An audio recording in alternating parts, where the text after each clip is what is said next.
કેમ છે વિદ્યાર્થી મિત્રો, હું પરિમલ વઢવાણા આજે તમને સિનિયર ક્લાર્કના પેપરનું સોલ્યુશન કરાવીશ. તો આપણે આ સિનિયર ક્લાર્કના પેપરના એક પછી એક બધા જ ક્વેશ્ચનોનું સોલ્યુશન જોવાનું છે.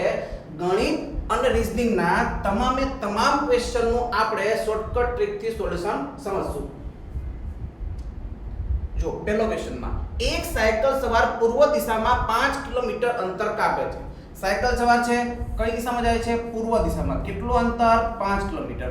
ત્યારબાદ તે દક્ષિણ દિશામાં 12 કિલોમીટર અંતર કાપે. દક્ષિણ દિશામાં જાય છે 12 કિલોમીટર. 5 આટલું થાય તો 12 એના કરતાં થોડું વધારે થવું જોઈએ. આ ખાસ ધ્યાન રાખવાનું. તો આ સાયકલ સવારે કરેલ સ્થાનાંતરનું મૂલ્યાંકન કેટલું?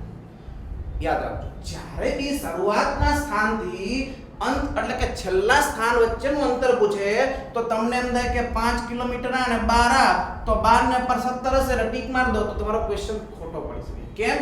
શરૂઆત થી અંત સ્થાન. તો પાયથાગોરસની પેર છે, આપણે દિશાવાળા ચેપ્ટર ભણાવ્યું છે. 5 12 13 કિલોમીટર પાયથાગોરસની પેર. ક્વેશ્ચન સોલ્વ થઈ ગયો. અહીંયા આન્સર આવશે આપણો બી. કમ્પ્લીટ મગજમાં.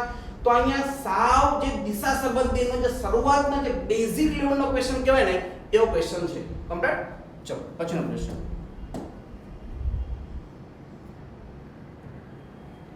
કોઈ એક વર્ગમાં સોમવારથી શુક્રવારની સરાસરી હાજરી 32 છે. સોમવારથી શુક્રવાર કેટલા થાય? 5 દિવસ.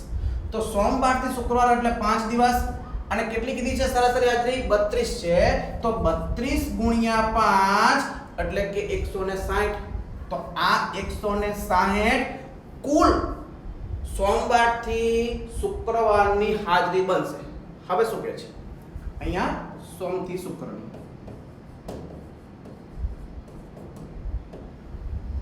અને સોમવારથી શનિવારની સરાસરી હાજરી 31 છે. સોમવારથી શનિવારનું જોવો તમે તો સોમથી શનિ કેટલી છે એટલે કે 6 દિવસ. કેટલી આપી છે સરાસરી? 31. તો અહીં 30 ગુણ્યા 6 એટલે 180 અને 6 બીજા એટલે કે 186 186. તો આજે ઉપર કેટલા દિવસનું ટોટલ છે? સોમથી શુક્ર 5નું. નીચે કેટલાનું ટોટલ છે? સોમથી શનિનું. તો એનો મતલબ કે આ બંનેનો જે તફાવત આવ્યો કેટલો આવ્યો? 26. એ 26 કોના આવ્યા જુઓ તો અહીંયા? શનિવારના. તો ક્વેશ્ચન એ જ પૂછ્યો છે કે શનિવારની હાજરી કેટલી? તો અહીંયા શનિવારની હાજરી કેટલી આવશે? 26. એટલે કે આપણો આન્સર આવશે સી. ક્લિયર મગજમાં? ફાઇન. કમ્પ્લીટ. ચલો પછીનો ક્વેશ્ચન.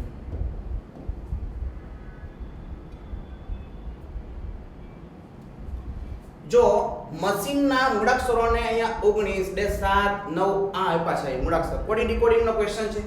સાવ ઈઝી ક્વેશ્ચન છે. જે લોકોને ABCD ના એટલે કે આલ્ફાબેટના નંબર ખબર હોય એ લોકો માટે રમત બની જાય. અચ્છા, એમ કેટલામો નંબર છે ખરેખર ABCD માં? 13મો. લીધા છે કેટલા? 19. 6 પ્લસ. એ કેટલામો નંબર છે? પહેલો. લીધા છે કેટલા? 7. 6 પ્લસ. એ જ પ્રમાણે સી કેટલામો નંબર છે? ત્રીજો. લીધા છે કેટલા? 9. 6 પ્લસ. તો દરેકે દરેક અક્ષર જે છે મશીનના એની જે વેલ્યુ છે આલ્ફાબેટિકલ વેલ્યુ એના કરતા 6 પ્લસ લીધા છે એટલે 6 પ્લસ કરવાના છે. તો આવું જ લોજિક આપણે શેમાં વાપરવાનું છે? ડેન્જરમાં. તો ડેન્જરમાં આપણે ક્વેશ્ચનમાં એમ કહે છે કે દરેકમાં 6 પ્લસ કર્યા છે તો અહીંયા ડેન્જરમાં બી આપણે 6 પ્લસ કરી નાખશું. બોલો ડી એટલે કેટલા થાય? 4 નંબર. 6 પ્લસ કરો એટલે 10. એ કેટલામાં થાય? 1 નંબર. 6 પ્લસ કરવું એટલે 7. તો અહીંયા 10 અને 7 વાળું એક જ ઓપ્શન દેખાય છે. જો અહીંયા સી ટીક માર દો. પછી બધાય કરવાની મજૂરી કરાય નહીં. અને સૌથી પહેલા તો અહીંયા એક્ઝામમાં અલગથી લખાય જ નહીં. આ વસ્તુને અલગથી આપણે લખ્યું હોય લખાય જ નહીં. કેમ કે અહીંયા m એટલે 13 19 6 પ્લસ કર્યા છે તો એવું જ લોજિક d એટલે 4 6 પ્લસ કરો એટલે 10 10 વાળું એક જ ઓપ્શન ટીક મારો. Next question. એક્ઝામમાં ટાઈમ મેનેજમેન્ટ એ બહુ મહત્વનું છે. એટલે આપણો આન્સર શું આવશે અહીંયા? સી. કમ્પ્લીટ. બધા જે અક્ષરો છે એમાં 6 પ્લસ કર્યા છે.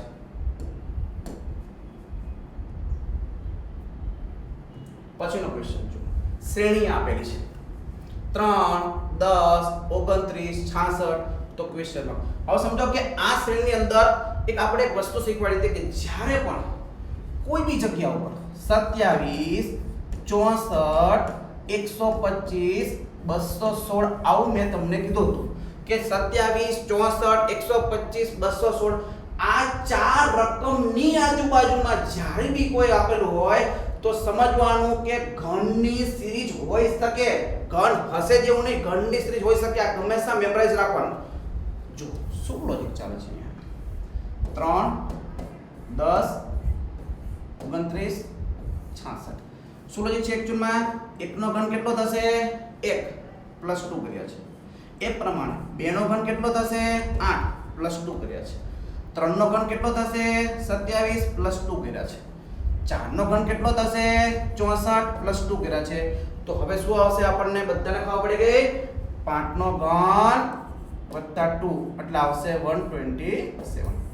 તો આપણો આન્સર આવશે બી 127. ક્લિયર મગજમાં? તો અહીંયા ઘનની સિરીઝ છે એટલે ઘન કરીને +2, ઘન કરીને +2. પછીનો ક્વેશ્ચન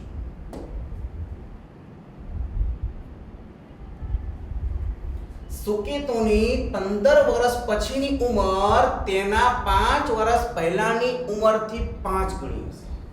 ક્વેશ્ચન એમ કહે છે કે સુકેતુની 15 વર્ષ પછીની ઉંમર શું કહે છે? તેના 5 વર્ષ પહેલાની ઉંમર કરતા 5 ગણી.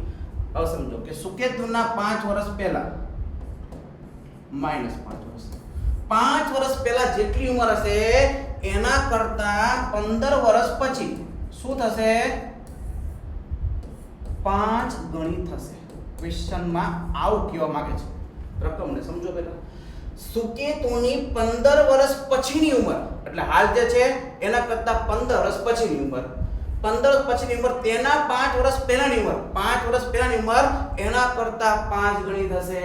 તો સુકેતુની 5 વર્ષ પહેલાની જે ઉંમર હોય અને 15 વર્ષ પછીની ઉંમર હોય એ એના કરતા 5 ગણી થાય. આવું ક્વેશ્ચન કહે છે. કમ્પ્લીટ મગજમાં? તો શું કીધું? આપણે શું કીધું હતું કે ઉંમર સંબંધી પ્રશ્ન શું કરવાનું છે? ઓપ્શન ઉપરથી સોલ્વ થાય.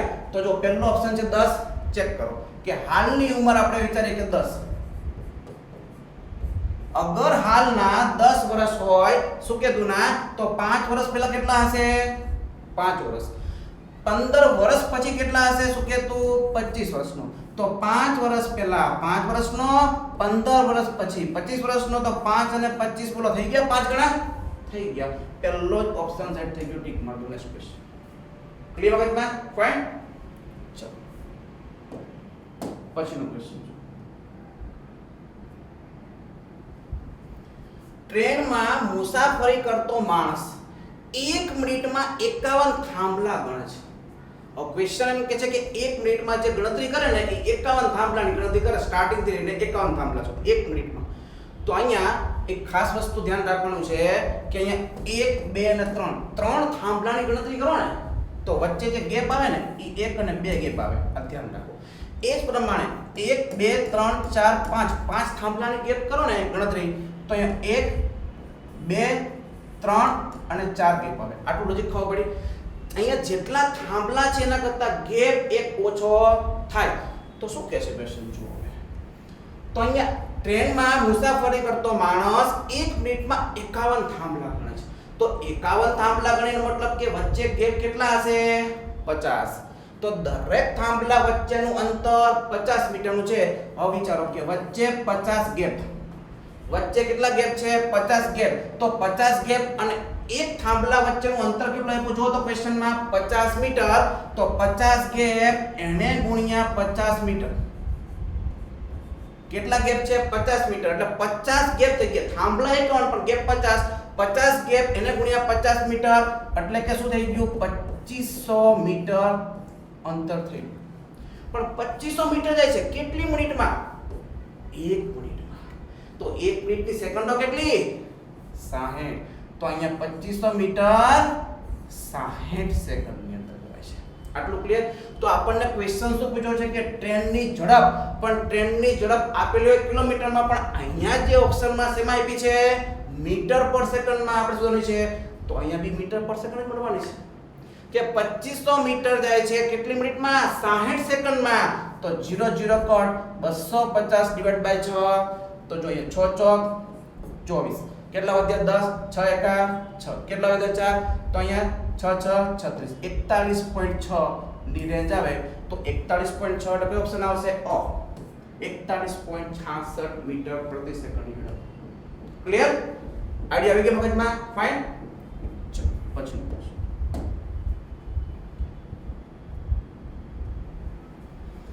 એક મહિનાનો 7મો દિવસ શુક્રવાર કરતા 3 દિવસ પહેલો વાર હતો સમજો સરસ એક લાઈન છે આ ક્વેશ્ચન ની આ પોઈન્ટ સમજવાનો છે કે એક મહિનાનો 7મો દિવસ એટલે 7મી તારીખ તો એક મહિનાનો 7મો દિવસ શુક્રવાર નથી શું કહે છે શુક્રવાર કરતા 3 દિવસ પહેલા હતો 7મી તારીખે શુક્રવારના 3 દી પહેલા હોય તો એનો મતલબ કે શુક્રવાર કઈ તારીખે હોય 10મી તારીખે આ લોજિક ખબર પડી બધાને પહેલા કે 10મી તારીખે શુક્રવાર આવે મગજમાં સેટ થાય બધાને કમ્પ્લીટલી સમજો અહીંયા શું કહે છે ક્વેશ્ચનમાં કે શુક્રવાર 3 દિવસ પહેલા હતો શુક્રવારના 3 દિવસ પહેલા જે વાર હતો એ હતો તો 7મી તારીખે શુક્રવારના 3 દિવસ પહેલાનો દિવસ હતો તો 7મી તારીખે શુક્રવાર 3 દિવસ પહેલા એટલે શું હશે મંગળવાર તો અહીંયા ખરેખર લોજિક જોવા જાવ તો 7મી તારીખે મંગળવાર થાય એટલે કે શુક્રવારના 3 દી પહેલા પણ આપણે વિચારવાની જરૂર નથી કે 3 દી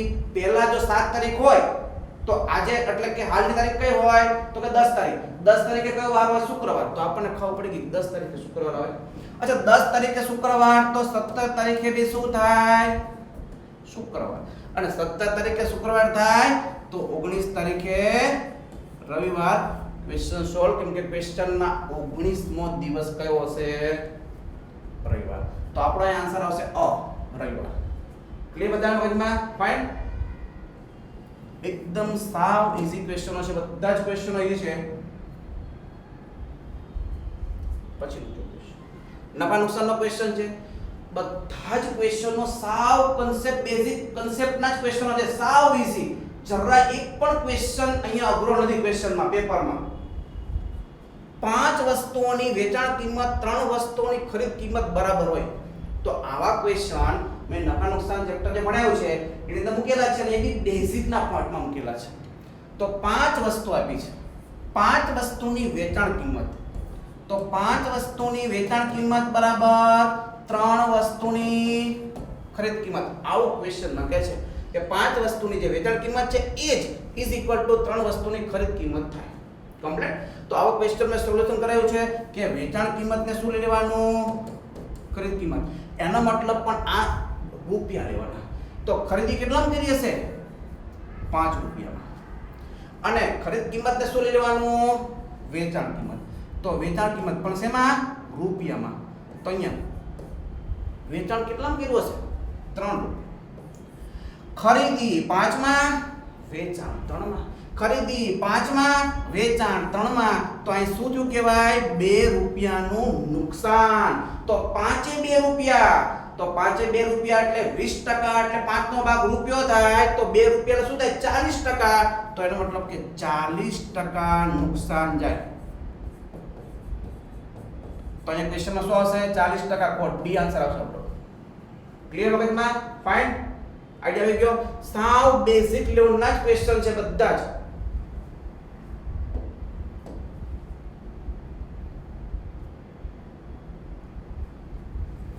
એક સર્વેમાં 7 વ્યક્તિઓની ઊંચાઈ માપતા સરેરાશ ઊંચાઈ 6 એકમ મળે છે કેટલા વ્યક્તિ છે 7 વ્યક્તિ છે અને સરેરાશ ઊંચાઈ કેટલી છે 6 તો અહીંયા 7 વ્યક્તિની સરેરાશ ઊંચાઈ 6 હોય તો કુલ 42 થાય આટલું ક્લિયર મગજમાં 7 વ્યક્તિ અને સરેરાશ ઊંચાઈ 6 એટલે કુલ 42 શું કહે છે ક્વેશ્ચનમાં પાછળથી ખબર પડે છે કે એક વ્યક્તિની સાચી ઊંચાઈ 5 છે એનો મતલબ કે જે આ 5 છે એ સાચી છે સાચી ઊંચાઈ 5 છે જે ભૂલથી 6 લેવાની છે એટલે આ ખોટી ઊંચાઈ છે 6 ખોટું છે તો હવે સાચી સરેરાશ શોધવાની છે ખરેખર ઊંચાઈ કેટલી હતી 5 લીધી કેટલી 6 એટલે આપણે શું કરવું પડે એક માઈનસ કરવો પડે કેમ કે +5 -6 એટલે ખરેખર શું હશે એક માઈનસ તો એનો મતલબ કે એક માઈનસ કરવું એટલે એક્ચ્યુઅલ નું કુલ કેટલા હશે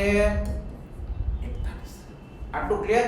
કેમ કે અહીંયા 41 સાચી 5 છે, અહીંયા ક્વેશ્ચનમાં આપણે 42 લીધી, સાચી 5 છે, ખોટી 6 છે, એટલે અહીંયા એકચ્યુઅલમાં તો -1 જ થવાનો, તો અહીંયા 41. પણ આવું લખવાની જરૂર પડે નહીં, જોઈને જ ખ્યાલ આવે છે. તો અહીંયા કુલ કેટલા થઈ ગયા? 41. પણ કુલ 41 છે, પણ વ્યક્તિઓ કેટલા છે? 7. તો એનો મતલબ કે 41/7 એ આપણી નવી સાચી સરેરાશ મળી ગઈ. તો આપણો અહીંયા ક્વેશ્ચનમાં એમ કીધું છે કે સાચી સરેરાશ હવે કેટલી આવશે? 41/7, એટલે આપણો આન્સર આવશે અ 41/7. કમ્પ્લીટ મગજમાં? ફાઇન. ચલો પછીનો ક્વેશ્ચન.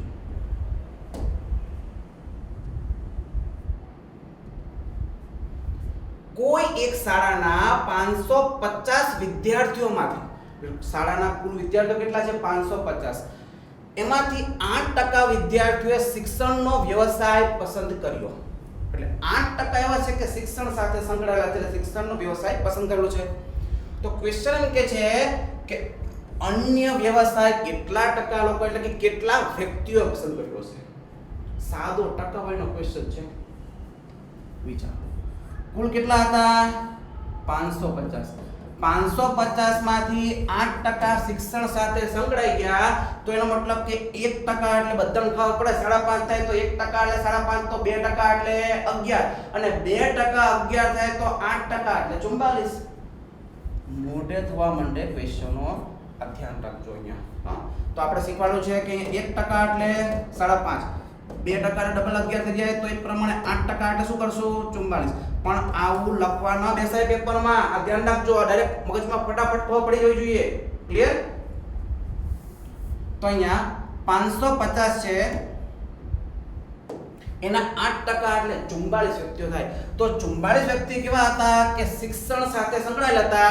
તો એ 550 માંથી 44 બાદ કરી નાખો, તો બાકીના જે વધે એ 506 વિદ્યાર્થી એ કેવા છે? અન્ય વ્યવસાય પસંદ કર્યો હશે. એટલે આન્સર આવે બી. ક્લિયર? સાવ ઈઝી, ખાલી 8% કાઢતા આવડે એટલે ક્વેશ્ચન આવડી જાય. અને આપણે તો એ લેવલના પર્સન્ટેજો કરાવ્યા છે કે ગમે તેટલા અઘરા પૂછે તો બી તમે રમતમાં સોલ્વ કરી શકો. ચલો પછીનો.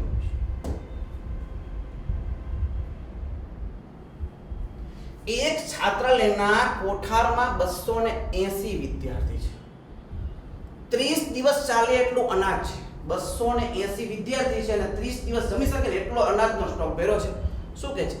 જો 20 નવા વિદ્યાર્થીઓ દાખલ થાય, ક્વેશ્ચનમાં એમ કહે છે કે નવા વિદ્યાર્થી 20 આવી ગયા, તો અનાજ હવે કેટલા દિવસ ચાલશે? સાકળના નિયમનો સૌથી બેઝિકનો જે જ્યાંથી શરૂઆત થાય ને પહેલા ક્વેશ્ચનથી, એ લેવલનો ક્વેશ્ચન છે. શું કહે છે ક્વેશ્ચનમાં? તો કે 280 વિદ્યાર્થીઓ, 280 માણસ કેટલા દિવસ જમે છે ખોરાક? 30 દિવસ. તો 280 વિદ્યાર્થી 30 દિવસ જમે, એટલે કે 280 માણસ 30 દિવસ જમે, તો કેટલા નવા વિદ્યાર્થી દાખલ થઈ ગયા? 20. તો 280 હતા ને 20 નવા આવ્યા, એટલે હવે વિદ્યાર્થી કેટલા? 300 વિદ્યાર્થી. Question solve. તો આપણે શીખી ગયા ને, માણસના દિવસની વાત આવે સીધી લીટી. તો 280 માણસ 30 દિવસમાં કામ કરે, તો એટલે 30 દિવસમાં અનાજ ખાય, તો 300 માણસ કેટલા દિવસ અનાજ ચાલશે? સીધી લીટી. પૂરું થઈ ગયું. 30 30 ઉડાડ દો, 10 વધે છે તો 0 0 કટ, 28 દિવસ આપણો આન્સર આવે. ક્લિયર મગજમાં? તો એ 28 દિવસ જમી શકે એ આન્સર આવે. આઈડિયા આવશે? ફાઇન.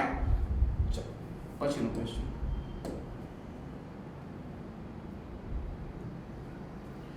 જો a + b = 2c અને c + d = 2a, તો આપણે આ જોવાનું છે કે શું બની શકે.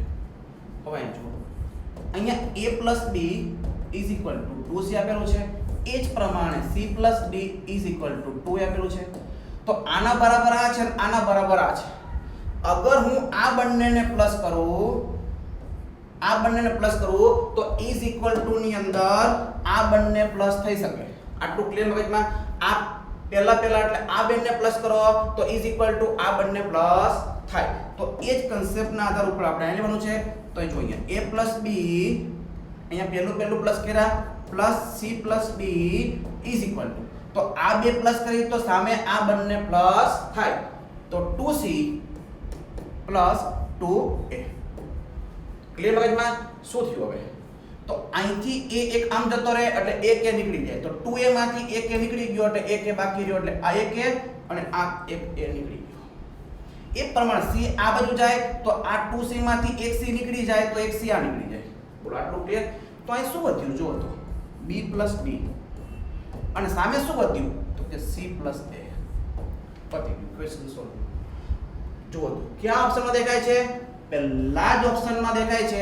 ફક્ત અહીંયા a અને c પહેલા લખ્યા છે એટલો જ ફરક છે કે આને પહેલા લીધા છે અને આ bd ને પછી લીધા છે. શું ફરક પડે? કમ્પ્લીટ. તો અહીંયા c + bd એટલે આપણો આન્સર શું આવશે? અહીંયા a. ક્લિયર છે? ફાઇન. ચલો પછીનો ક્વેશ્ચન જો. એનો પછીનો ક્વેશ્ચન શ્રેણીનો છે. શ્રેણી પૂર્ણ કરો. 2 12 36 80 ક્વેશ્ચન માર્ક્સ. તો અહીં જુઓ 2 12 36 80 ક્વેશ્ચન માર્ક્સ. હવે અહીંયા સિરીઝની અંદર સમજો કે અહીંયા આ ક્વેશ્ચન આપણે કરાવેલો છે, બેઠો જ ક્વેશ્ચન કરાવેલો છે, એ જ લોજિક કોન્સેપ્ટ છે. જો અહીંયા 1 નો ઘન + 1 નો વર્ગ, 2 નો ઘન 8 + 2 નો વર્ગ, એ જ પ્રમાણે 3 નો ઘન 27 + 3 નો વર્ગ, 4 નો ઘન 64 + 4 નો વર્ગ. ક્લિયર? તો શું કરશું હવે? જો 1 નો ઘન + 1 નો વર્ગ, 2 નો ઘન + 2 નો વર્ગ, 3 નો ઘન + 3 નો વર્ગ, 4 નો ઘન + 4 નો વર્ગ, તો શું આવશે? 5 નો ઘન + 5 નો વર્ગ. તો જો અહીંયા શું આવે? તો 5 નો ઘન શું થઈ ગયો? 125 + 5 નો વર્ગ 25, તો 125 અને 25 150. ક્લિયર? તો અહીંયા ઘન વર્ગ એના ટોટલ થાય છે. કમ્પ્લીટ. તો આપણો જવાબ શું આવશે? અહીંયા ડી. આઈડિયા આવી ગયો? ખાસ એક જ સિરીઝના ક્વેશ્ચન બબે ત્રણ મેથડથી સોલ્વ થાય અને બધાનો જવાબ સેમ જ આવે. ક્લિયર? હવે આ જ ક્વેશ્ચન આપણે બીજી રીતે ગણવો હોય તો જો શું છે? 2 12 36 80 ક્વેશ્ચન માર્ક્સ. તો આ બંનેનો ગેપ કેટલો છે? 10. તફાવત 10 નો છે. તો આ બંનેનો તફાવત કેટલો છે? અહીંયા 24. આ બંને તફાવત કેટલો છે? 44. તો તફાવત જોઈને તમને એવું લાગે છે કે આમાં તો કંઈ થતું નથી, પણ આપણે શીખવેલું છે કે જ્યારે તફાવતમાં ન થતું હોય તો શું કરવાનું છે? તફાવતનો બી તફાવત કાઢી જોવાનો, એટલે કે સિરીઝની બી સિરીઝ. તો આ બંનેનો ગેપ કેટલો છે? 14. એ જ પ્રમાણે આ બંનેનો ગેપ કેટલો છે? 20. જો ખ્યાલ આવી ગયો? 6 નો ગેપ છે. 6. તો અહીં બી 6 વિચારો તમે, તો 20 ને 6 26, 14 6 20, 20 6 26. તો જો 10 ને 14 24, 24 ને 20 44, 44 અને 26 70. તો અહીંયા 70. એ જ પ્રમાણે 2 ને 10 12, 12 ને 24 36, 36 44 80, 80 અને 70 150. ક્લિયર મગજમાં? તો આ રીતે બી કરશું તો બી જવાબ શું આવશે? 150. તો આ ક્વેશ્ચન ને વર્ગ ઘન ની બી સિરીઝ ચાલે છે અને સિરીઝની સિરીઝથી બી સોલ્વ થઈ શકે. ક્લિયર? ચલો પછીનો ક્વેશ્ચન.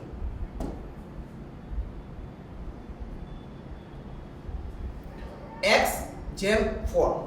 અહીંયા થોડું આપણે પેપરનું લીધું છે જે થોડું લાઇટ સ્કેનિંગ થયેલું છે. તો x/4. તો ક્વેશ્ચન શું છે કે x/4 = 26/4. જોઈને જ આપણે આમાં ગણવાની કઈ જરૂર નથી ક્વેશ્ચનમાં કે અહીંયા 4 નીકળી ગયા એટલે શું થઈ જાય? 26 26. આપણો અહીં આન્સર આવશે a. કમ્પ્લીટ. તો આપણે શું શીખવાડ્યું તો બોલો? પ્રમાણને આમે લખાય. તો એ જ વસ્તુ છે કે x/4 = 26/4. 4 નીકળી ગયા એટલે x એટલે 26. ક્લિયર? સાવ એટલે સાવ રમત કરેલો ક્વેશ્ચન છે. ઈઝી. ચલો પછી જો ઝીબ્રાને 2652181 લખાય. હવે અહીંયા કોડિંગ ડીકોડિંગ ક્વેશ્ચન છે. સેમ આ જ ક્વેશ્ચન આપણે ગણાવેલો છે બેઠો છે. તો ઝીબ્રાને અહીંયા 26252181 લખાય તો કોબ્રાને શું લખાય? તો સૌથી પહેલા વસ્તુ વિચારો કે z એટલે 26. તો z એટલે 26 ડાયરેક્ટ 26 લીધા છે. આલ્ફાબેટના ડાયરેક્ટ નંબરની વેલ્યુ લીધી છે, કંઈ લોજિક ચલાવવું જ નથી. તો z એટલે 26. એ જ પ્રમાણે જો e એટલે 5 તો 5 લીધા. એટલે એ જ પ્રમાણે b એટલે 2 તો 2 લીધા છે. ક્લિયર? તો અહીંયા લોજિક શું આપ્યું છે? ઝીબ્રામાં 26 5 2 18 અને 1 જુઓ z એટલે 26 ડાયરેક્ટ લીધા છે, e એટલે પાંચમો અક્ષર લીધો છે એ પ્રમાણે, b એટલે બીજો અક્ષર, r એટલે 18, a એટલે પતી ગયું. તો જે આલ્ફાબેટના જે નંબર છે, જે નંબર એ જ નંબર ડાયરેક્ટ વેલ્યુ બનાવી દે છે, તો આપણે શું બનાવવાનું છે હવે કોબરાનું? તો c એટલે 3, o એટલે 15. તો હવે લોજિક વિચારો, તો અહીંયા 3 અને 15 વાળું એક જ ઓપ્શન છે બી, તો બધું આખી મજૂરી કરવામાં બેસે એક્ઝામમાં, અને આવું અલગથી લખવાય ન બેસે. તમને ખબર પડે કે z એટલે 26, e એટલે 5, તો અહીંયા z એટલે 26 ની એટલે 5 એટલે ખબર પડી કે ન્યુમેરિકલ વેલ્યુ દીધી છે, આલ્ફાબેટનો જે નંબર થાય નંબર દીધો છે, તો ડાયરેક્ટ c એટલે 3 ને o એટલે 15 ટીક મારો. Next question. ખાલી 5 થી 7 સેકન્ડ થાય ક્વેશ્ચન ગણતા, એટલો ઈઝી ક્વેશ્ચન છે. કમ્પ્લીટ. તો એ પ્રમાણે b એટલે 2, r એટલે 18 અને a એટલે 1, તો આપણો આન્સર છે b. પણ આવું લખવાની જરૂર નથી. ચલો પછી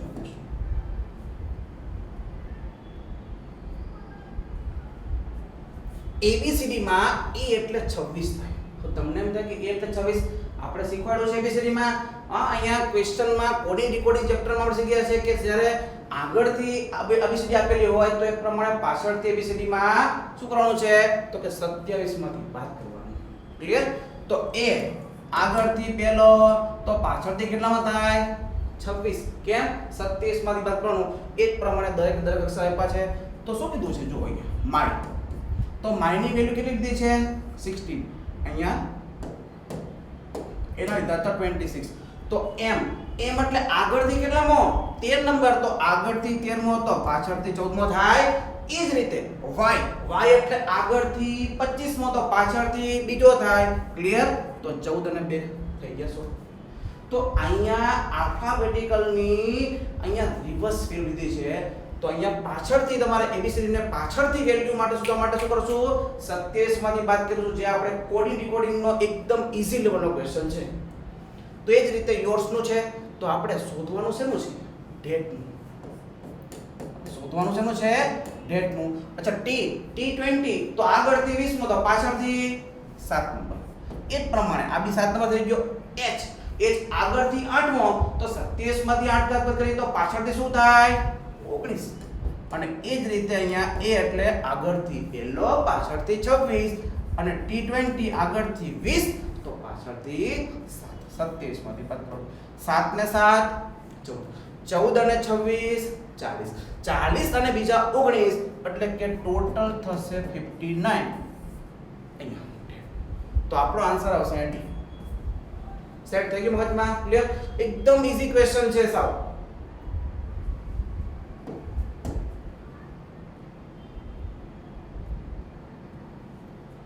પછી જુઓ, બે આંકડાની એક સંખ્યાના દશકનો અંક એકમના અંકથી 3 ગણો છે. દશકનો જે અંક છે ને એ એકમ કરતા 3 ગણો છે. એટલે કેવી રીતે? તો કે આ 1 તો અહીં 3. જો ક્વેશ્ચન શું કહે છે? દશકનો અંક એકમના અંકથી 3 ગણો. તો એકમ કરતા દશક 3 ગણો. તો અહીંયા 1 તો અહીંયા 3, અહીંયા 2 તો અહીંયા 6, અહીંયા 3 તો અહીંયા 9. આવી રીતે લોજિક કહે છે. ક્લિયર? શું કહે છે હવે? જો અંકની અદલા બદલી કરવામાં આવે, એટલે 13 નું 31 નું 13, 62 નું 26 અને 93 નું 39 એવી રીતે અદલા બદલી કરવામાં આવે તો શું થાય? તો અહીંયા 13 એ પ્રમાણે 26 અને એ પ્રમાણે અહીંયા 39. આવી રીતે આપણે અદલા બદલી કરવાનું કહે છે. તો આમાંથી તમને ખબર છે કયો નંબર છે? આ તો આપણે ખાલી સમજવા માટે લીધું છે. તો ક્વેશ્ચન એમ કે છે કે અદલા બદલી કરવામાં આવે તો જે મળતી સંખ્યા નવી સંખ્યા કરતા 36 જેટલી નાની બને. 36 નાની બને છે એટલે જે નવી સંખ્યા બની ને આના કરતા 36 નાની બને. હવે આપણે આવા ક્વેશ્ચન સેમ ક્વેશ્ચન આપણે ભણાવ્યા છે સંખ્યા વ્યવસ્થાની અંદર. તો ક્વેશ્ચનમાં એમ કહે છે કે કેટલી નાની બને? 36. તો જ્યારે બી કોઈ સંખ્યાને ઉલટી કરવામાં આવે, યાદ રાખજો શું કહું છું. માન લો કે 24 તો 24 ની ઉલટી શું થાય? 42. આ ક્લિયર? તો જ્યારે બી અહીંયા એને રિવર્સ કરવામાં આવે એટલે 24 ના રિવર્સ 42, એ પ્રમાણે 35 ના રિવર્સ 53. તો આ બંનેનો તફાવત કેટલો છે? 2 નો. તો આ જે ગેપ હોય ને તફાવત એ 18 નો જોઈએ. કેમ કે એ જે આવે ને એ જેટલો આ બંને સંખ્યાનો તફાવત હોય ને એને ગુણ્યા 9 માં થાય. ક્લિયર મગજમાં? તો અહીંયા એ જ વસ્તુ સમજો, આ 35 તો આનું રિવર્સ કરી નાખશું એટલે 53 તો અહીંયા વધારો 18 નો જ બને. એ જ રીતે સમજો અહીંયા 37 તફાવત કેટલો છે બંનેનો 4. તો આ બંનેનો તફાવત 4 નો હોય તો આનું રિવર્સ કરવું એટલે 9 ચોક 36 એટલે ગેપ શું બને 36 નો જ બને. ક્લિયર? તો જેટલો આ બંનેનો તફાવત એને ગુણ્યા 9 એટલો રિવર્સ કરવાથી ડિફરન્સ પડે. આ બંનેનો તફાવત કેટલો છે 2 એને ગુણ્યા 9 એટલે 18 નો તફાવત પડે. હવે મગજમાં ખ્યાલ આવ્યો? લોજિકલી તમને બધાને ખબર પડે શું કહું છું એ? ક્લિયર? જેમ કે અહીં સમજો કે એનો 28 તો આ બંનેનો તફાવત કેટલો છે 6. તો આ બંનેનો તફાવત 6 છે તો એનો મતલબ કે આનું જો રિવર્સ થાય તો 9 ગુણ્યા 6 54 એટલે આ જે વધારો થાય 54 નો થાય 9 ના બરાબર. જેટલો આ બેનો તફાવત હોય એને ગુણ્યા 9. ક્લિયર? ફાઇન. તો ક્વેશ્ચન શું કહે છે જો કેટલો વધારો થાય 36 નો. તો 36 ઘટે છે. અહીં લોજિક સમજો. ક્વેશ્ચન એમ કહે છે કે 36 જેટલી નાની બને છે તો 36 નાની બને એટલે એને ભાગ્યા 9 તો 9 ચોક 36 એનો મતલબ કે સંખ્યા હોય ને બે એ બેનો તફાવત છે ને 4 નો થવો જોઈએ. જો આ બેનો તફાવત કેટલો છે 3 નો. આવે કોઈ દિવસ ના આવે. આ બેનો તફાવત કેટલો છે 1 નો. આવે કોઈ દિવસ ના આવે.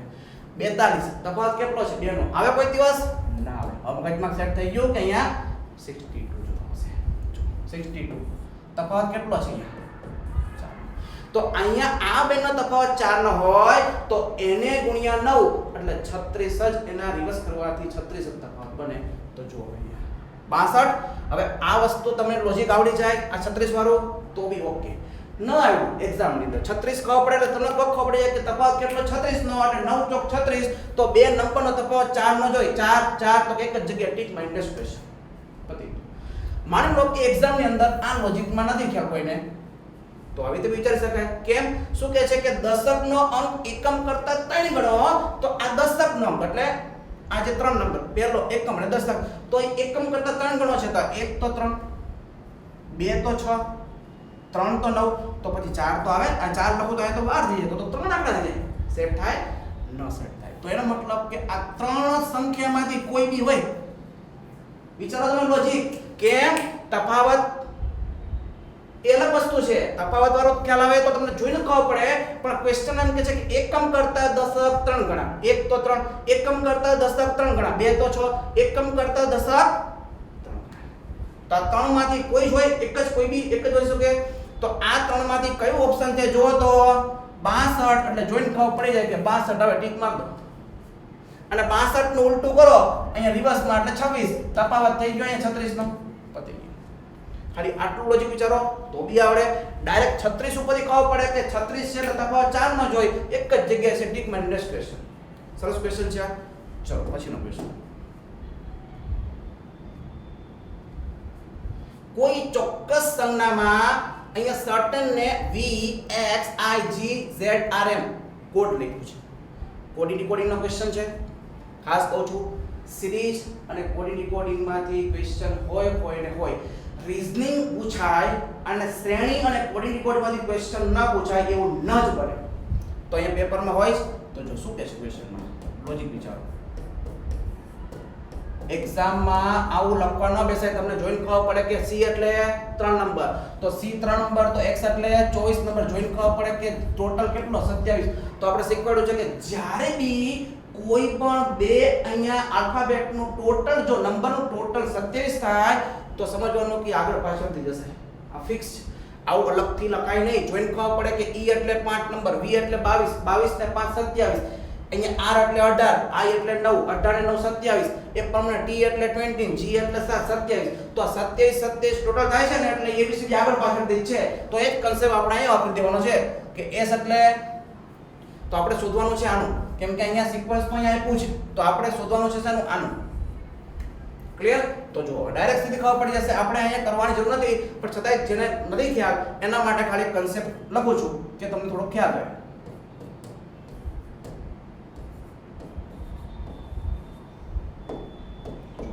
આ બંને ટોટલ 27 3 અને 24 27 જે લોકોને આલ્ફાબેટ આવડે છે એના માટે આવા ક્વેશ્ચન તો રમત બરાબર છે. 14, 13, 27, 27. તો જ્યારે બી કોઈ બી આલ્ફાબેટના નંબરનો ટોટલ 27 હોય સમજવાનું શું આગળથી અને પાછળથી સરખા નંબર હશે એટલે સરખી પોઝિશન હશે. સી આગળથી ત્રીજો તો x પાછળથી ત્રીજો. લોજિક ખબર પડી? એ આગળથી પહેલો તો z પાછળથી પહેલો. એ જ પ્રમાણે ઈ આગળથી પાંચમો તો v પાછળથી પાંચમો. ક્લિયર? તો આ જ લોજિક આપણે અહીંયા વાપર્યું છે. પણ આપણે આવું બધું બનાવવા જવાય નહીં. શું કરવાનું છે? 27. 27 માંથી બાદ કરી નાખો. ક્વેશ્ચન સો જો m કેટલામાં થાય? 13. તો અહીંયા 14 લીધું 27. u કેટલા થાય? 21. 27 માંથી 21 એટલે 6. f n કેટલા? 14. તો હવે 13 લેવો પડે m.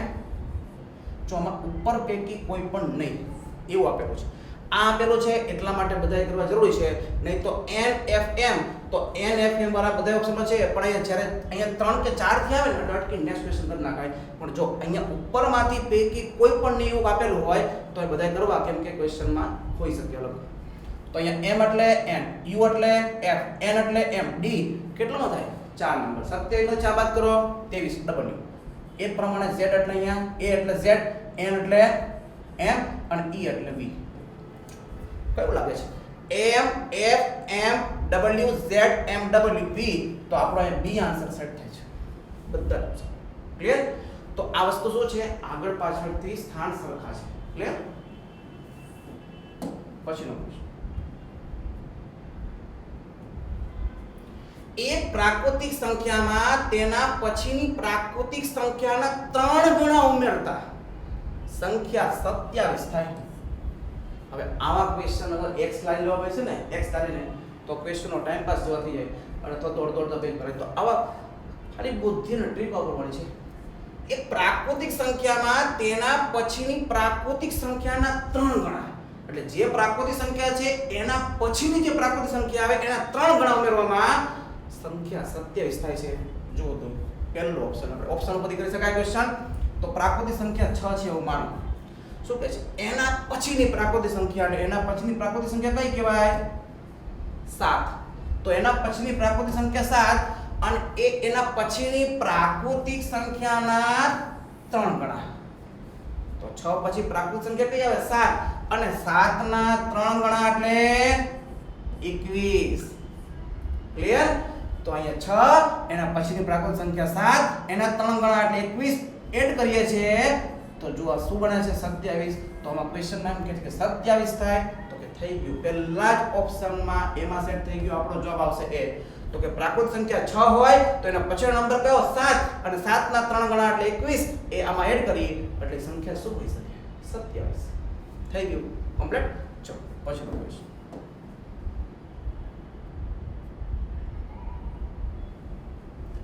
હવે અહીંયા 8 નો ઘનમૂળ આપ્યું છે.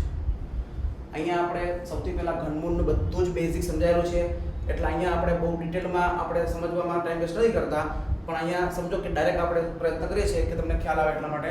તો અહીંયા 8 નું પહેલા ઘનમૂળ શું થશે? 8 નું ઘનમૂળ 2. 8 નું ઘનમૂળ. ક્લિયર? તો આને ઘનમૂળને આપણે શીખવાડ્યું છે બધું કે ઘનમૂળને આમ બી લખાય અને આમ બી લખાય. જે લોકોનું સાદું નોલેજ નથી એના માટે વાત છે. તો 8 નું ઘનમૂળ 2 ગુણ્યા 81 નું 3/4. તો સૌથી પહેલા 81 નું ચતુર્થમૂળ શું થાય? 3. તો અહીંયા 81 નું ચતુર્થમૂળ થઈ જાય 3 અને એ 3 ની બી 3 ઘાત એટલે કે 27. ક્લિયર છે? જો જે લોકોને ડાયરેક્ટ આ વસ્તુ ખબર નથી પડી તો એના માટે આપણે એક પોઈન્ટ એક સ્ટેપ મૂકીએ છીએ એટલે તમને વધારે મગજમાં પિક્ચર ક્લિયર થાય.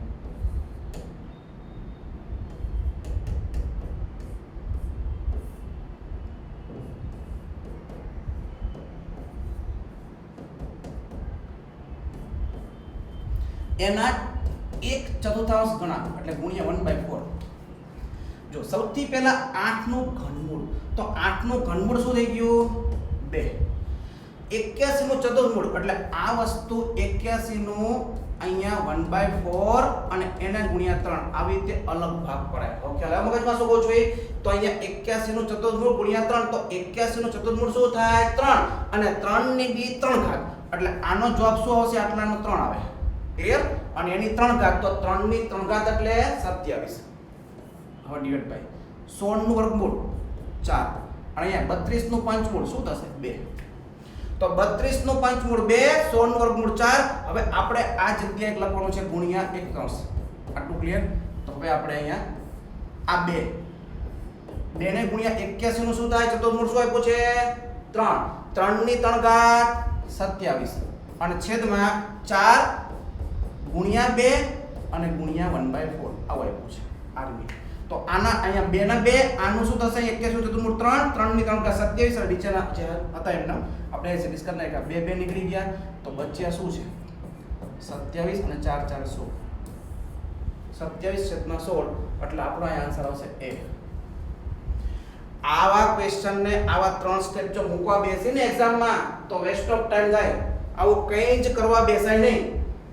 તો આવા ક્વેશ્ચનમાં શું કરાય? ફક્ત ડાયરેક્ટ મને જે મેં કર્યું ને પ્રમાણે શરૂઆતમાં શું કરવાનું? 81 નું ઘનમૂળ શું થાય? 2. તો અહીંયા 8 નું ઘનમૂળ, તો 8 નું ઘનમૂળ શું થઈ ગયું? 2. હવે 81 નું ચતુર્મૂળ નીચે હોય શું થાય? એનું વર્ગમૂળ. 3 ઘનમૂળ ચતુર્મૂળ.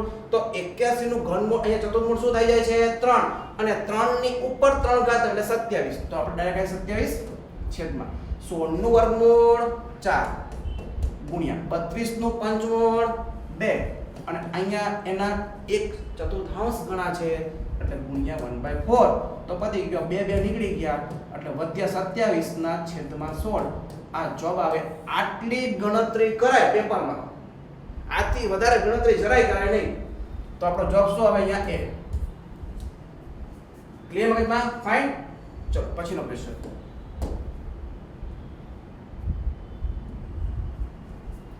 નીચે આપેલી દરેક સંખ્યાના એકમ અને શતકના અંક, એકમ દશક 100 એટલે 100 એટલે શતક.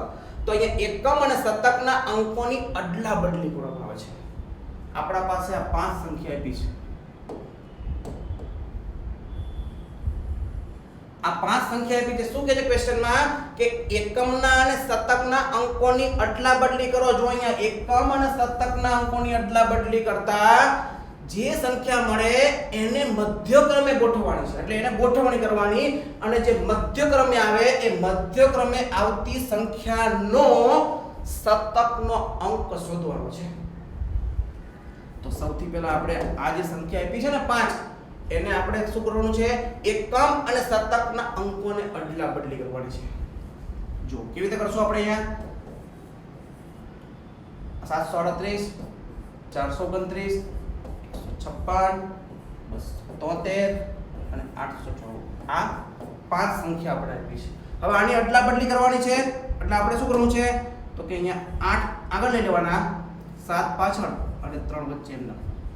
એટલે અહીંયા આપણે આ જે એકમના એટલે પહેલા 8 પાછળ 7 એટલે એકમ અને શતક એટલે કે 100 ના અંકની અદલા બદલી કરવાની છે. તો એ જ રીતે જો અહીંયા 9 2 અને 4 એ પ્રમાણે 6 5 1 એ પ્રમાણે 3 7 2 એ પ્રમાણે 4 9 અને 8.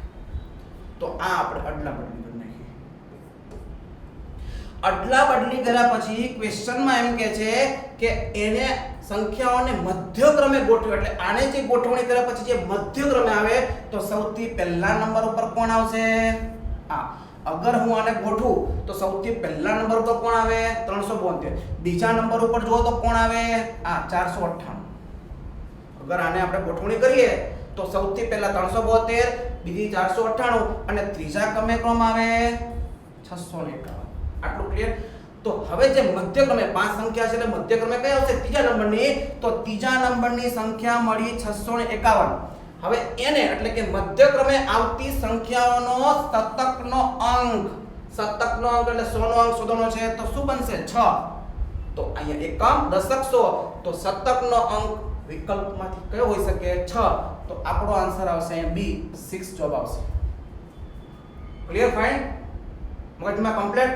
તો અહીંયા આવું અમે લખ્યું છે તમને સમજાવવા માટે અલગ. બાકી આ પેપરમાં અહીંયા 8 રો અહીંયા 7 રો અહીંયા 9 અહીંયા 4 અહીંયા ફટાફટ કરી અને ક્વેશ્ચન સોલ્વ કરી નાખાય અંદર ને અંદર જ કરીને નાના નાના અક્ષરે. ક્લિયર? પણ તમને વિઝનમાં અહીંયા થોડું દેખાય નહીં, તકલીફ થાય એટલે થોડું મોટા અક્ષરથી અહીંયા રફ લખ્યું છે. ફાઇન. ચલો પછી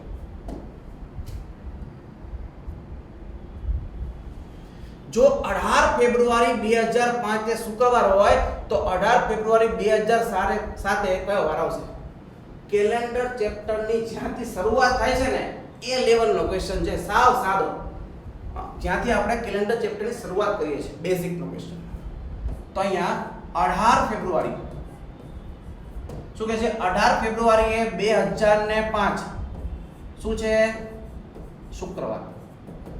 તો 18 ફેબ્રુઆરી 2005 શુક્રવાર હોય તો ક્વેશ્ચન એમ કહે છે કે 18 ફેબ્રુઆરી 2007 કયો વાર આવશે? તો આપણે શીખવાડ્યું છે કે દર વર્ષે એક દિવસ વધે. સાદું વર્ષ હોય તો એક દિવસ વધે અને લીપ યર હોય તો 2 દિવસ વધે. તો બોલો 2005 થી 2007 એક પણ લીપ યર છે નથી. તો 2005 થી 2006 એક દિવસ વધે એટલે શનિવાર, અને શનિ થી 2007 નો બીજો એક દિવસ એટલે રવિવાર. તો અહીં જવાબ શું આવશે? રવિવાર આવે. ક્લિયર? 2 વર્ષના 2 દી વધે પૂર્વી. ક્લિયર?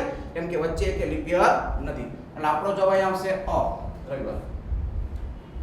પછીનો ક્વેશ્ચન. સુમનને બજારમાંથી અમુક સફરજન ખરીદ્યા. સુમનને બજારમાંથી અમુક, કેટલા એ નથી આપેલું, એ તો આપણે શોધવાનું છે એમાં કે બજારમાંથી કેટલા સફરજન ખરીદ્યા. જો તો સુમને બજારમાંથી અમુક સફરજન ખરીદ્યા, એમાંથી ચોથા ભાગ જેટલા સફરજન એના ભાઈને આપ્યા, અપૂર્વને. તો જેટલા લાવીને એના ચોથા ભાગ પેલા એના ભાઈને આપી દીધો. હવે શું કહે છે? જે વધેલા એટલે જે ચોથા ભાગને એના ભાઈને આપ્યા પછીની વાત છે, એમાં જે વધ્યા ને એના શું કહે છે? અડધા, 1/2. એટલે જે વધ્યા એના અડધા એની નાની બેન મિતવાને આપ્યા.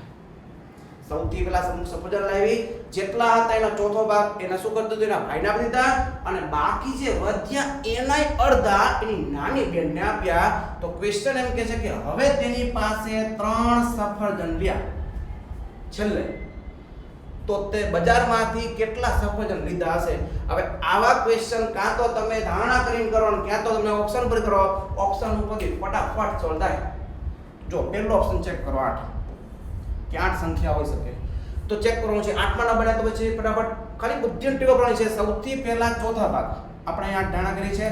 ચોથો ભાગના સફરજન શું કહે છે? એના ભાઈને આપ્યા એટલે 8 નો ચોથો ભાગ. તો અહીંયા 8 ભાગ્યા 4 એટલે 2. તો 2 સફરજન એના ભાઈને આપ્યા. આટલું ક્લિયર? તો અહીંયા આપણે કેટલા થયા હતા? 8. 8 માંથી 2 સફરજન એના ભાઈને જતા રહ્યા, તો વધ્યા કેટલા? 6. 8 હતા, 2 સફરજન ભાઈને આપી દીધા, તો 6 સફરજન. હવે એમ કહે છે કે વધેલા સફરજનમાંથી અડધા નાની બેનને આપ્યા, એટલે 6 વધ્યા એના અડધા એટલે 1/2. તો 6 ભાગ્યા 2 એટલે 3. એ 3 એની બેનને આપ્યા. તો જો 8 માંથી આ 2 અને 3 એટલે 5 જતા રહ્યા, તો છેલ્લે કયા રહ્યા? 3. તો 3 કોના માટે રહ્યા? એ સુમન પોતાના માટે.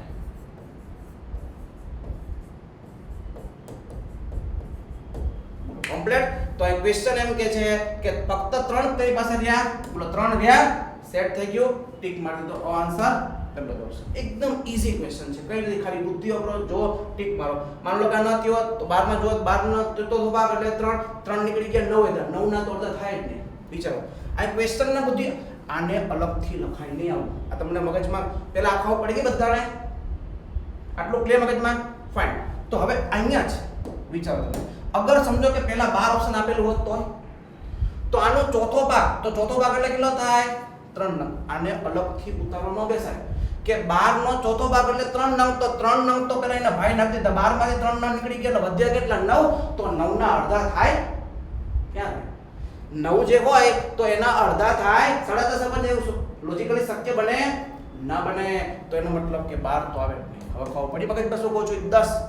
10 નો ચોથો ભાગ. તો 10 નો ચોથો ભાગ ક્યાં બને છે? ન આવે. મગજમાં સેટ થાય છે. શું કહું છું? તો હવે 6 નો ચોથો ભાગ, 6 સફરજન હોય તો ચોથો ભાગના સફરજન, તો કે 1.5 સફરજન. એવું લોજિકલી શક્ય બને? તો કે ના બને. અહીંયા ચોથા ભાગ ઉપરથી જ તમને ખબર પડી જાય કે જે સફરજનની શરૂઆતની સંખ્યા હશે એનો ચોથો ભાગ થવો જ જોઈએ. તો ચોથો ભાગ 12 અને 8 બે સંખ્યાઓ થાય છે એટલે આપણને ખબર પડે કે 12 અને 8 છે તો બીજો ઓપ્શન જોવાય જ નહીં. તો આનો ચોથો ભાગ એટલે 3 નીકળી ગયા, વધ્યા 9 અને 9 ના અડધા થાય ને એટલે એ નો આવે એટલે 8 ટીક મારતો. જો પહેલો ઓપ્શન અહીંયા એ ની બદલે 12 વધતો અને આવું ને લખ્યું હમણે એ તમને સમજ પડે કન્સેપ્ચ્યુઅલ. એટલા માટે આવું લખાય નહીં. પેપરમાં આટલું વિચારાય કે ચોથો ભાગ એટલે 12 અને 8 બેમાંથી એક આવે. ચેક કરો 8 માં થાય છે, ટીક મારો. Next question. તો કે 8 ચોથો ભાગ કેટલા થાય? 2 સફરજન. નીકળી ગયા. કેટલા વધ્યા 6 6 ના અડધા કેટલા થાય 3 નીકળી ગયા. એટલે 3 ને 2 નીકળ્યા એટલે વધ્યા કેટલા? તો 8 માંથી 5 નીકળી ગયા 3 સેટ થઈ ગયા. ટીક માર. અલગથી ગણતરી કરવા બેસાય નહીં પેપરોમાં. અહીંયા તમને કન્સેપ્ટ ક્લિયર થાય એટલા માટે અહીંયા ગણતરી કરતો છું. કોઈ રકમના 10 વર્ષમાં કેટલા ટકા વ્યાજે બમણી થાય રકમ? શું કહે છે ક્વેશ્ચન? કોઈ રકમ 10 વર્ષમાં કેટલા ટકા વ્યાજે રકમ બમણી થાય? ખરેખર આ ક્વેશ્ચન આપનારની થોડીક એક વસ્તુ એમ અહીંયા એરર કહી શકાય કે અહીંયા લખવું પડે કે સાદા વ્યાજે કે ચક્રવૃદ્ધિ વ્યાજે. તો આવા ક્વેશ્ચન સાદા વ્યાજમાં જ હોય, આ તો ફેક્ટ વસ્તુ છે, પણ છતાં અહીંયા ક્વેશ્ચનમાં અહીંયા વ્યાજ તો નીકળ્યો નથી, પણ અહીંયા સાદા વ્યાજે જ અહીંયા ક્વેશ્ચન આપવા પડે અને સાદા વ્યાજે જ આવો ક્વેશ્ચન બને છે. તો આવા ક્વેશ્ચનમાં આપણે સાદા વ્યાજમાં શું શીખવાડ્યું હતું? સોના છેદમાં વર્ષ મૂકો એટલે વ્યાજનો દર મળે. સૂત્રની જરૂર નથી. તો અહીંયા 10 વર્ષ એટલે ભાગ્યા 10 એટલે 10%. ક્વેશ્ચન સોલ્વ થઈ ગયો. અને સોના છેદમાં વ્યાજ દર મૂકું તો વર્ષ મળે. ક્યારે? રૂપિયા ડબલ થાય ત્યારે. આવું વસ્તુ આપણે સાદા વ્યાજના બેઝિકમાં એકદમ કન્સેપ્ટ જોઈ શકી ગયા. બેઝિકના કન્સેપ્ટમાં કે સોના છેદમાં વર્ષ મૂકો તો વ્યાજ દર, સોના છેદમાં વ્યાજ દર મૂકો તો વર્ષ. તો શું કહે છે ક્વેશ્ચનમાં? કેટલા વર્ષે ડબલ થાય? 10 વર્ષે એટલે 100 ભાગ્યા 10 એટલે વ્યાજનો 10%. આવું લખાય નહીં. જોઈને ખબર પડે કે 10 વર્ષમાં ડબલ, 10 નો ભાગ 10%. સી ટીક મારી નેક્સ્ટ ક્વેશ્ચન. ક્લિયર? આવું કઈ જ એક પણ રકમ આ વસ્તુ તમને સમજાય છે અહીંયા બેઝિકમાં, એટલા માટે રિપીટ કરી કે 10 વર્ષમાં શું કહે છે ડબલ, તો કે 10 નો ભાગ 10%. 20 વર્ષમાં ડબલ જો કીધું હોત, આ 10 ની જગ્યાએ કીધું હોત કે 20 વર્ષમાં ડબલ તો 20 નો ભાગ 5%. 8 વર્ષમાં ડબલ 8 નો ભાગ 12.5%. અહીંયા 10 ને બદલે કીધું હોત કે 8 વર્ષ તો 100 ભાગ્યા 8 વર્ષ વ્યાજનો દર 12.5%. Question solve. તો અહીંયા ફટાફટ કોઈ સૂત્રની જરૂર નથી, ખાલી જો 8 વર્ષમાં ડબલ 8 નો ભાગ 12.5. આવું તમે ડાયરેક્ટ જ સાવ સાદા વ્યાજનો સાવ સાદો ક્વેશ્ચન હતો એમ કહી શકાય. તો ચાલો પછીનો ક્વેશ્ચન એ આપણો 10% આન્સર આવશે. એક પરિવારમાં એક પુરુષ, તેની પત્ની, તેમના 4 દીકરા, હવે સમજો, અને તેમની પત્નીઓને દરેક દીકરાને બી 3 દીકરા છે અને એક દીકરી છે. હવે અહીં એક કુટુંબની વાત છે, સંયુક્ત કુટુંબની વાત છે. તો સૌથી પહેલા એક પુરુષ અને એની પત્ની, સમગ્ર કુટુંબની અંદર પુરુષ સભ્યોની સંખ્યા પૂછી છે. સમગ્ર જે કુટુંબમાં પુરુષ સભ્યો, તો આપણે ડાયરેક્ટ પુરુષ સભ્ય વિચારી લઈએ, તો આગળ કંઈ જ વિચારવાની જરૂર નથી. સૌથી પહેલા આમાં એક પુરુષ છે એટલે અહીંયા સમજો ક્વેશ્ચનમાં શું થશે તો કે આ જગ્યા ઉપર એક પુરુષ, તો એક પુરુષ આવશે કેમ કે એક પુરુષ એને 4 દીકરા એટલે અહીંયા 4 દીકરા. તો એક પુરુષ એના 4 દીકરા અને એ દરેક દીકરાને 3 દીકરા. તો એક દીકરાને 3 દીકરા હોય તો 4 × 12 એટલે 12 એના પૌત્રો. આટલું મગજમાં ખબર પડી? લોજિક સમજો આ ક્વેશ્ચનમાં કે એક પુરુષ છે, એને 4 દીકરા છે એટલે 4 પુરુષ છે, પણ દરેક દીકરાના બીજા 3 દીકરા. તો આ દીકરાના બીજા 3 દીકરા અહીંયા બીજા એટલે 4 × 12 એટલે આ જે સંતાનો જે પૌત્રો જે બનશે એ 12 બનશે અને 4 અને એક બીજો પુરુષ બીજો. ક્લિયર? મગજમાં ખ્યાલ આવી ગયો શું કહું છું એ?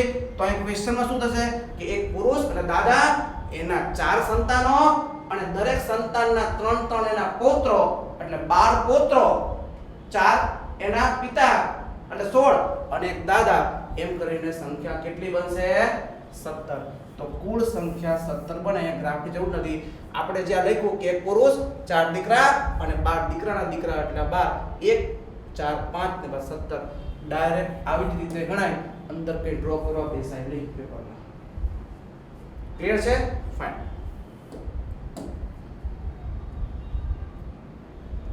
પછી જો પાણીના ટાંકા ઉપર 3 નળ બેસાડવામાં આવ્યા છે. પાણીના ટાંકામાં 3 નળ છે. 2 નળ ટાંકાને અનુક્રમે 5 કલાક અને 6 કલાકમાં ભરે છે. તો આપણે વિચારીએ કે 3 નળ છે એટલે ABC 3 નળ હોઈ શકે. તો પહેલો નળ 5 કલાકમાં ભરે છે, એ સમજો 5 કલાકમાં ભરવાનું કામ કરે છે. બીજો નળ 6 કલાકમાં ભરવાનું કામ કરે છે, એટલે બી નળ છે એ અગર 6 કલાકમાં ભરવાનું કામ કરે છે ટાંકો. જ્યારે ત્રીજો નળ 3 કલાકમાં ખાલી કરવાનું કામ કરે, એટલે ત્રીજો ટાંકો સી એ 3 કલાકમાં ખાલી કરવાનું કામ કરે છે. ક્લિયર? સમય અને કામ ચેપ્ટરનો ક્વેશ્ચન છે. આપણે તો આથી ઘણા બધા અઘરા લેવલના ક્વેશ્ચનો જોઈ ગયા છે. હા, તો એકદમ ઈઝી ક્વેશ્ચન છે. તો ક્વેશ્ચન એમ કહે છે કે ટાંકો કેટલા કલાકમાં ભરાય? તો 3% ખાલી, એટલે 3 પાઇપને ચાલુ કરવાના છે. ક્વેશ્ચનમાં એમ કહે છે તો ટાંકો 3 પાઇપ ચાલુ હોય તો ટાંકો કેટલા કલાકમાં ભરાય? તો અહીંયા a + b - c થાય. આ બંને પાઇપ ભરવાનું કામ કરે છે, ખાલી કામ કરે છે. તો અહીંયા 5, 6 અને 3 નો લસા કેટલો? 30. 30 ભાગ્યા 5 6, 30 ભાગ્યા 6 5, 30 ભાગ્યા 3 10. આ બંને ભરવાનું કામ કરે છે, ખાલી કરવાનું કામ કરે છે. એટલે અહીંયા 6 + 5 - 10, એટલે અહીંયા 30/1, એટલે કે 30 કલાકમાં ટાંકો ભરાય. આપણો અહીંયા આન્સર આવશે અ. કમ્પ્લીટ છે. તો અહીંયા એક્ઝામમાં ભરવાનું ને 3 કલાક ને એબીસી ને આવું બધું લખવાય નહીં. આ મગજમાં પેલા સેટ થઈ ગયું. ખાલી આટલી જ ગણતરી કરી કે બે આ 6 કલાક, આ પેલા 5 કલાક. તો પેલા 5 કલાકમાં, 6 કલાકમાં અને 3 કલાકમાં આ ભરવાનું કામ કરે એટલે પ્લસ, ના ખાલી કરવાનું કરે માઈનસ. લસા કેટલો આવ્યો? 30.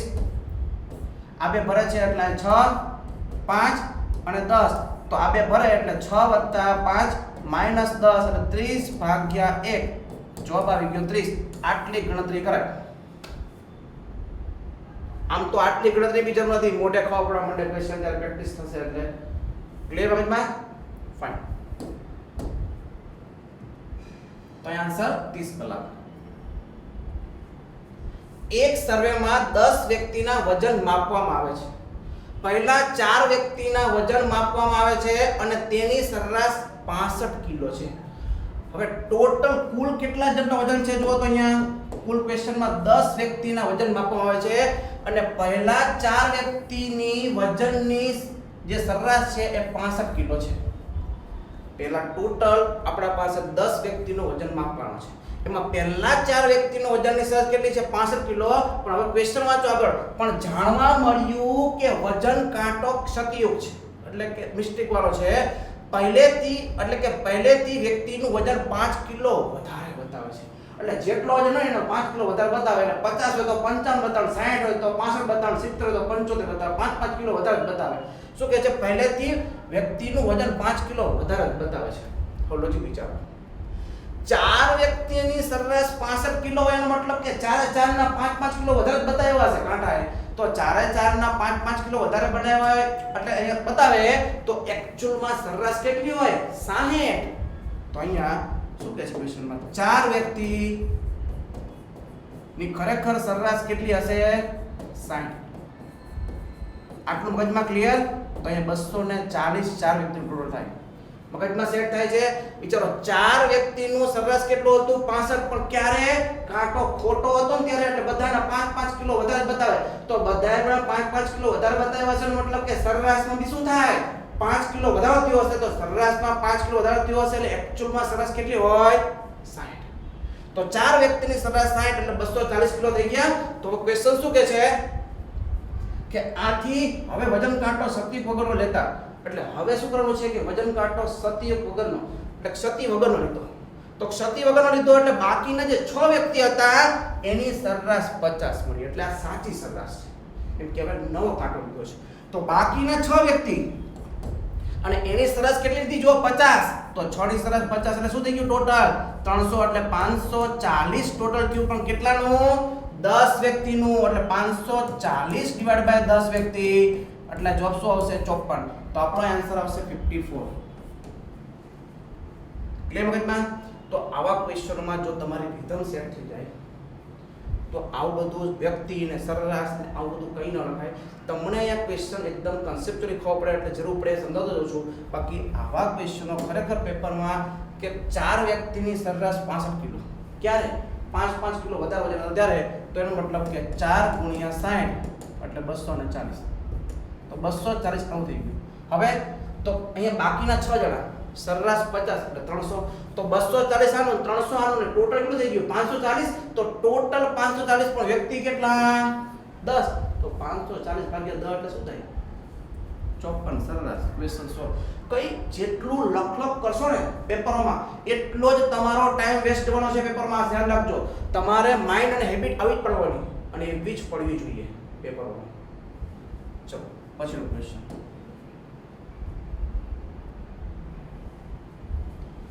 મહેશભાઈની આવક અને ખર્ચનો ગુણોત્તર 5:3 છે. તો આવક અને ખર્ચનો ગુણોત્તર 5:3 છે એનો મતલબ કે આવક 5 ખર્ચ 3, તો બાકીની 2 શું હશે બચત. ક્લિયર મગજમાં? તો ક્વેશ્ચન એમ કહે છે કે માસિક આવક 12,000 ની હોય તો બચત કેટલી? તો વિચારો.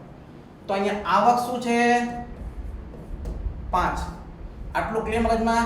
તો આવક અને ખર્ચનો ગુણોત્તર આપ્યો, જો અહીંયા આવક 5 ખર્ચ 3, તો એનો મતલબ કે બચત 2, તો આવક 5 હશે તો બચત 2 હશે. આટલું ક્લિયર છે?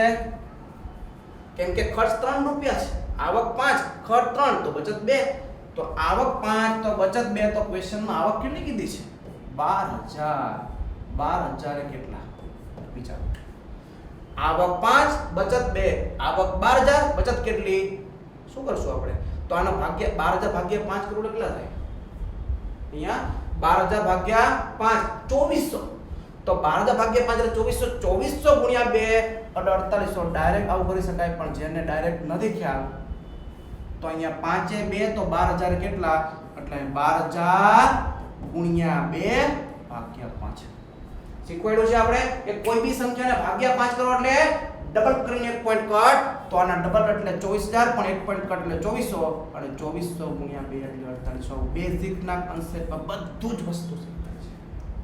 ક્લિયર? તો આપણો જવાબ શું હશે અહીંયા? સી 4800. પણ આવું 83 મૂકવા ના બેસાય. જોઈન ખબર પડે કે 5 એ 12,000 છે, તો 5 એ 12,000 તો 1 એ 2400 થાય, અને 1 એ 2400 તો બચત 2 છે, તો 2 4800 થાય. ટીક મારો અને નેક્સ્ટ ક્વેશ્ચન જતું રહેવાય. એવું કંઈ જ એક આંકડો પાડવાની જરૂર ન પડે.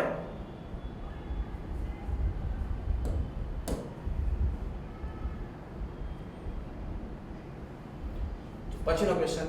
કોઈ એક રકમ રામ 4% લેખે 4 વર્ષ માટે. કોઈ એક રકમ છે, રકમ આપેલી છે નહીં, એ તો આપણે શોધવાની છે. તો શું કહે છે? એક રકમ રામ 4% લેખે 4 વર્ષ માટે આપે. 4% લેખે અને 4 વર્ષ માટે, એટલે અહીંયા શું થઈ ગયું? ખરેખર કહેવાય 16% વ્યાજ મળ્યું કહેવાય. એક વર્ષનું 4%, તો 4 વર્ષનું 16%. હવે શું કહે છે? શ્યામ 3% લેખે 3 વર્ષ માટે આપે છે. 3% લેખે 3 વર્ષ માટે કેટલું થાય? 9%. તો 3% લેખે 3 વર્ષ માટે 9%. તો ક્વેશ્ચન એમ કહે છે કે બંનેના વ્યાજનો તફાવત મળે છે 1400 રૂપિયા. તો આને રકમ બંનેની સેમ છે. 4% લેખે 4 વર્ષ માટે 16% મળ્યું, 3% લેખે 3 વર્ષ માટે 9% મળ્યું. તો આ બંનેનો તફાવત કેટલો થાય છે? 60%. 16% 9%. તફાવત કેટલો છે? 60%. પણ રૂપિયામાં તફાવત કેટલો જો તો 1400 રૂપિયા. અહીંયા રૂપિયામાં તફાવત કેટલો આપ્યો છે? 1400. તો 7% એ 1400, તો 1% એ 200. 7% એ 1400, તો 1% એ 200, તો 100% એટલે 20,000. ક્વેશ્ચન સોલ્વ થઈ ગયો. ક્લિયર? તો અહીંયા આન્સર સી. આવા ક્વેશ્ચનો જે લોકોએ મારા સાદા વ્યાજના બધા જ જો વિડિયો જોયેલા હોય અને ક્વેશ્ચન સમજેલા હોય, તો એ લોકો માટે આવું કંઈ ગણવાની જરૂરિયાત નથી. એવા લેવલનો ક્વેશ્ચન છે કે અહીંયા 4% કે 4 વર્ષ માટે એટલે 16%, અને 3% કે 3 વર્ષ માટે 9%. તો આને મળે 16 ને આને મળે 9, બેનો તફાવત થાય 60%. તો આપણને ખબર પડી ગઈ કે 60% એ 1400 થાય, તો અહીંયા 1% એ 200 હોય, તો 100% એટલે કે 20,000 ની સંખ્યા થાય. આટલી ગણતરી કદાચ જરૂર પડે તો પડે. કેમ કે આ 16% છે, 4 ના 4 એટલે 16, અને 3% 9, 3 વર્ષ માટે 9, 16 અને 9 તફાવત 7, રૂપિયામાં તફાવત 1400. આવું લખીને એક્ઝામમાં કોઈને બતાવવાની જરૂર નથી. પણ તમારા જે લોકોને હજી ખ્યાલ નથી કે આ કંઈક કન્સેપ્ટ પૂછતા હોય, એના માટે આ કન્સેપ્ટ જોઈ સમજાવું છું, જેથી કરીને તમારા ફંડામેન્ટલી ક્લિયર થઈ શકે. ક્લિયર? ચલો.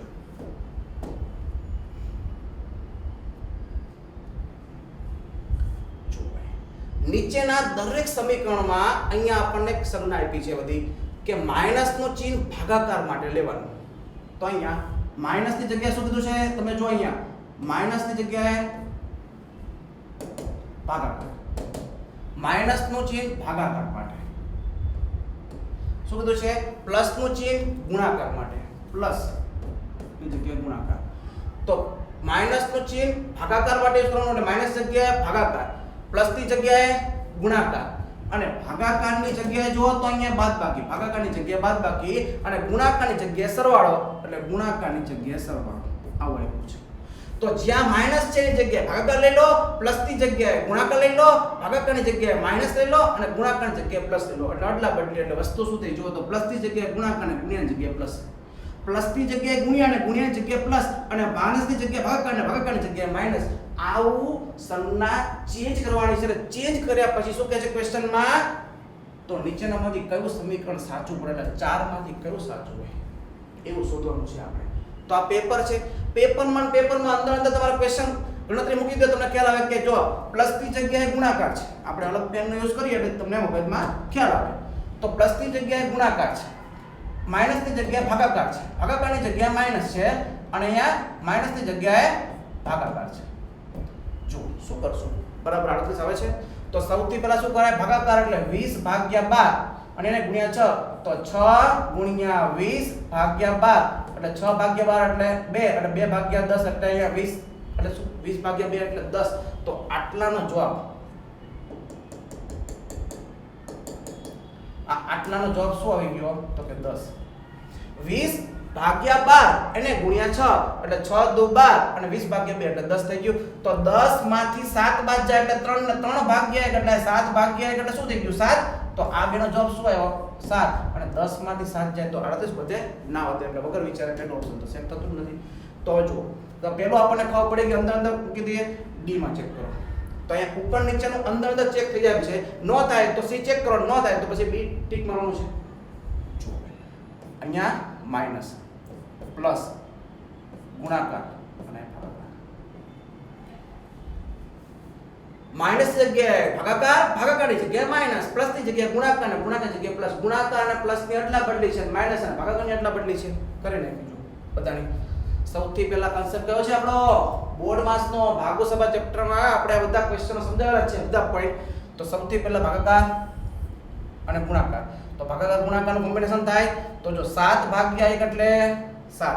તો 7 ભાગ્યા 1 એટલે 7 થઈ ગયું અને 12 ગુણ્યા 7 એટલે 84. આટલાનું આવ્યું 84. આટલું ક્લિયર. 7 ભાગ્યા 1 એટલે 7, 12 + 7 84 આવી ગયું. હવે જો અહીંયા હવે આનું શું આવ્યું 6 - 20. તો 6 - 20 એટલે -14 થાય. તો -14 અને વત્તા 84 તો -14 + 84 તો કે જવાબ આવે 70. તો કે 70 આવે છે. જો અહીંયા 70 સેટ થઈ ગયો અહીંયા = 70 તો એનો મતલબ કે આપણો ડી આન્સર સેટ થઈ ગયો. જો ડી નો બન્યો હોત તો સી ચેક કરી એક કોઈ બે ચેક કરી અને એમાં થયું હોત તો એક ટીક મારે ન થયું હોત તો બાકીનું ટીક મારતે. પણ આ મેજોરિટી આવા ક્વેશ્ચનમાં બીસીડી આન્સર વધારે હોય છે આવા ટાઈપના ક્વેશ્ચનમાં. તો એને આપણે પહેલા આઈડિયા આવશે. સાવ સાદો નાની રકમોની ગણતરીઓ છે ભાગાકાર સભાની. તો એના બેઝ ઉપરનો ક્વેશ્ચન છે એકદમ ઈઝી.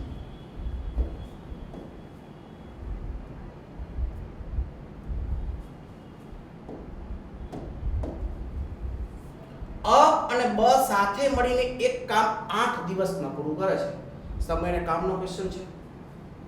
તો અ અને બ એટલે એ અને બી બંને સાથે મળીને કેટલા દિવસમાં કામ પૂરું કરે છે 8 દિવસમાં. જો અ એકલો આ કામ 24 દિવસમાં કરે એટલે એકલો એ કેટલા દિવસમાં કામ કરે છે 24 દિવસમાં આ કામ કરે 24 દિવસમાં. તો ક્વેશ્ચન કહે છે બ આ કામ પૂર્ણ થતા કેટલા દિવસ કરશે. બ નું એટલે કે આપણે અહીંયા બી નું શોધવાનું છે. આપણે એ અને બી ની જગ્યાએ અ અને બ આપ્યા છે તે બે લીધા છે, વસ્તુ એક જ છે. તો આપણે બ નું શોધવાનું છે. આપણે શું કરશું સૌથી પહેલા તો શું છે તો કે બી કેવી મળે AB માંથી a બાદ કરો તો b મળે. આ AB છે એમાંથી a બાદ કરી નાખો તો b મળે. તો જો 8 24 નો લસા કેટલો 24. આપણે આ સાવ શરૂઆતના જે ક્વેશ્ચનો આવે છે સમય કામના સ્ટાર્ટિંગના એવા ક્વેશ્ચનોમાં આ વસ્તુ આપણે શીખવાડેલી છે. તો 8 અને 24 નો લસા 24 24 ભાગ્યા 8 3 24 ભાગ્યા 24 1. તો હવે AB માંથી A બાદ કરું તો B મળે એટલે કે 3 - 1 તો અહીંયા 24 ભાગ્યા 2 એટલે શું થશે 12. તો B એકલો 12 દિવસમાં કામ કરે. ક્લિયર મગજમાં?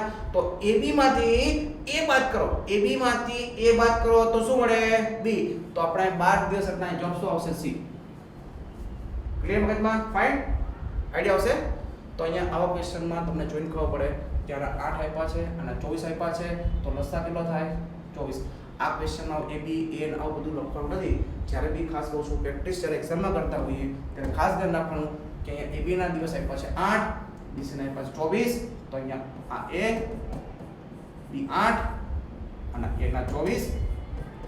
તો ડાયરેક્ટ આપણે 24 ભાગ્યા 8 3, 24 ભાગ્યા 24 1, 3 - 1 એટલે અહીંયા 12. આપણો ડાયરેક્ટ 24 ભાગ્યા 2 12 જવાબ આવી જાય. આટલી એક લીટીની ગણતરી જરૂર પડે તો કરાય. બાકી ઇમ્પોર્ટન્સ ખબર પડી જાય પણ હજી તમારી પ્રેક્ટિસ પડે ત્યારે. ક્લિયર? તો આપણો જવાબ શું આવે? 12 દિવસ છે. આઈડિયા આવશે? ફાઇન.